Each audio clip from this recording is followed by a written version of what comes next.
બીજી પ્રવૃત્તિ તરફ આગળ વધીએ. પ્રવૃત્તિ 2 પદાર્થની અવસ્થા.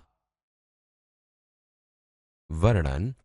નીચે દર્શાવેલ હેતુ અને સાધનોની નોંધ કરો. હેતુ: વિવિધ પદાર્થોને આકારને આધારે ઓળખવા. સાધનો: 3 કાચના પારદર્શક પ્યાલા, 3 પારદર્શક કાચની વાટકી, પાણી, પથ્થર, અગરબત્તી. પદ્ધતિ: પદાર્થની અવસ્થા. દરેક વસ્તુઓ પદાર્થની બનેલી હોય છે. દરેક વસ્તુને વજન કે ભાર હોય છે. દરેક વસ્તુ જગ્યા રોકે છે. જે વસ્તુ દળ ધરાવે છે અને જગ્યા રોકે છે તેને આપણે પદાર્થ કહીશું. પદાર્થે રોકેલી જગ્યાને પદાર્થનું કદ કહે છે. પદાર્થ સામાન્ય રીતે 3 અવસ્થાઓ ધરાવે છે.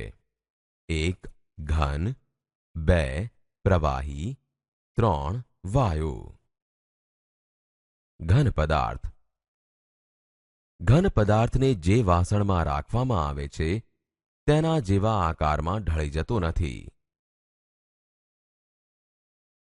પ્રવાહી પદાર્થ. પ્રવાહીને નિશ્ચિત કદ તો હોય છે પરંતુ નિશ્ચિત આકાર હોતો નથી. વાયુ પદાર્થ. વાયુનો આકાર બદલાય છે અને રોકેલી જગ્યામાં પણ પાત્ર પ્રમાણે ફેરફાર થાય છે.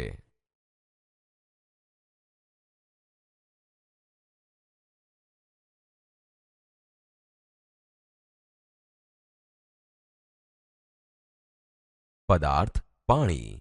વાસણનો આકાર ધારણ કરે છે. કાચના પ્યાલામાં, કાચની વાટકીમાં. આકાર બદલાતો નથી.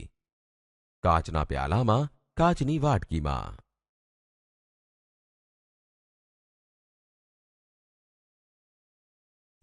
ઘન પદાર્થ. પથ્થર. વાસણનો આકાર ધારણ કરે છે. કાચના પ્યાલામાં, કાચની વાટકીમાં. આકાર બદલાતો નથી. કાચના પ્યાલામાં, કાચની વાટકીમાં.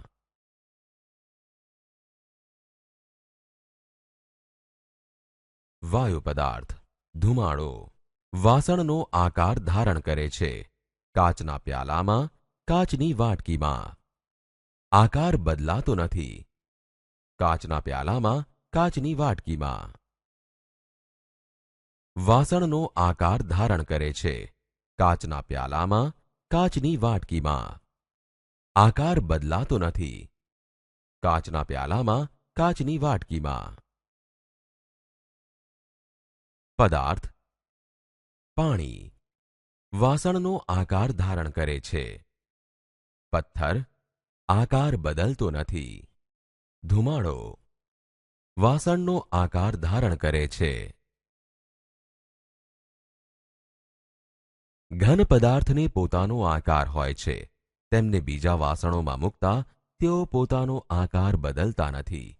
જ્યારે પ્રવાહી અને વાયુ પદાર્થોને જે વાસણમાં ભરવામાં આવે તે વાસણનો આકાર ધારણ કરે છે. તો વિદ્યાર્થી મિત્રો, હવે આપણે નિર્ણય લઈશું. નિર્ણય. ઘન પદાર્થને પોતાનો આકાર હોય છે. તેમને બીજા વાસણોમાં મૂકતા તેઓ પોતાનો આકાર બદલતા નથી. જ્યારે પ્રવાહી અને વાયુ પદાર્થોને જે વાસણમાં ભરવામાં આવે તે વાસણનો આકાર તેઓ ધારણ કરે છે.